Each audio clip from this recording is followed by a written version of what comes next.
तो हेलो दोस्तों, आज हम क्लास 10th की ज्योग्राफी का चैप्टर 4 एग्रीकल्चर पढ़ाने वाले हैं, जिसकी वीडियो नंबर सीरीज 12 होने वाली है, जिस टॉपिक का नाम है food crops other than grains के बारे में।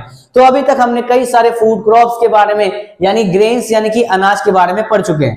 अब हम पढ़ेंगे other than grains. Other than grains यानी कि sugar cane, oil seeds, tea, coffee, horticulture crops के बारे में। बेसिकली सारे ग्रेन्स तो नहीं है, लेकिन फिर भी हम इन्हें खाते हैं, लपेटते हैं। ठीक है, तो सबसे पहले आता है अपना शुगर केन। शुगर केन को क्या कहते हैं हिंदी में? गन्ना कहते हैं। तो गन्ना क्या है भाई? एक ट्रॉपिकल और एक सब ट्रॉपिकल क्रॉप्स है, यानी कि ये इंडिया के सब ट्रॉपिकल और ट्रॉपिकल दोनों हिस्से में उगाई जाती है। ठीक है, दूसरा इसे उगाने के लिए 21 से लेकर 27 डिग्री सेल्सियस का टेम्परेचर चाहिए, और बारिश जो चाहिए इसे 75 से लेकर 100 सेंटीमीटर तक का रेनफॉल चाहिए, तब जाके गन्ना कहीं अच्छे से उग पाएगा। आगे करें, अगर किसी वजह से कहीं पे लो रेनफॉल होती है तो इरिगेशन की मदद से इसको उगाया जाता है अच्छे से।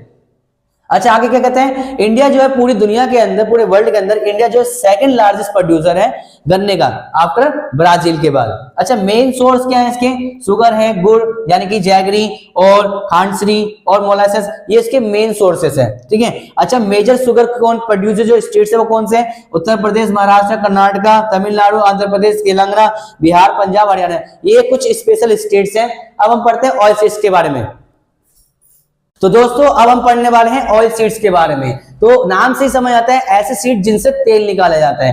अब इंडिया के अंदर ऐसे कई सारे ऑयल सीड्स का फसलें उगाई जाती हैं, जैसे कि groundnut, mustard, coconut, sesamum, sunflower, soybean, castor, cotton, linseed, इन सारी फसलों को उगाया जाता है और बाद में कहीं जाके इनसे तेल निकाला जाता है। अब इसी तरह से इंडिया जो है थर्ड लार्जेस्ट प्रोड्यूसर है ऑयल सीड्स का पूरे वर्ल्ड में, चाइना और कनाडा के बाद में। ठीक है, अब जो ज्यादातर जो ऑयल सीड्स है ये एडिबल है, यानी कि खाने के रूप में इस्तेमाल किया जाता है। यानी कि जब हम खाना बनाते हैं तो उसको तेल को डालते हैं ना भाई, सरसों के तेल, तो ऐसे बहुत सारे ऑयल सीड्स हैं। अब ज्यादातर जो कुछ जो ऑयल सीड्स है उनका इस्तेमाल रॉ मटेरियल के रूप में भी किया जाता है, सोप प्रोडक्शन के लिए और लड़कियों की कॉस्मेटिक यानी कि श्रृंगार का सामान वगैरह बनाने के लिए।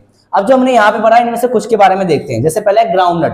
ग्राउंडनट क्या है? एक खैरिफ क्रॉप है, यानी ऑयल सीड में सबसे ज्यादा जो प्रोडक्शन होता है वो ग्राउंडनट का होता है, यानी कि टोटल प्रोडक्शन जितना भी हो रहा है ऑयल सीड का, उसका आधा भाग ग्राउंडनट से ही आता है। इसलिए हम कह सकते हैं 2018 में क्या हुआ, सेकंड लार्जेस्ट प्रोड्यूसर बन जाता है इंडिया चाइना के बाद में। और 2019-20 में गुजरात जो है, पर्टिकुलर इंडिया की बात करें तो गुजरात जो है सबसे ज्यादा बड़ा प्रोड्यूसर बन जाता है, और आंध्र प्रदेश, राजस्थान में भी इसको उगाया जाता है। लिनसीड क्या है और मस्टर्ड क्या है? ये रबी क्रॉप्स है, दोनों के दोनों, यानी सर्दियों में उगाए जाते हैं। और सीसमन क्या है? नॉर्थ में खरीफ क्रॉप है और साउथ में रबी क्रॉप्स है। इसी से कैस्टर सीड क्या है? दोनों सीजन में, रबी और खरीफ में उगाई जाती है। ये सारा सबको मैंने आपको बताया इस वीडियो में। फिर भी कोई डाउट हो आप हमें बेहिचक कमेंट बता सकते हैं। मिलते हैं अगली वीडियो में, तब तक के लिए बाय।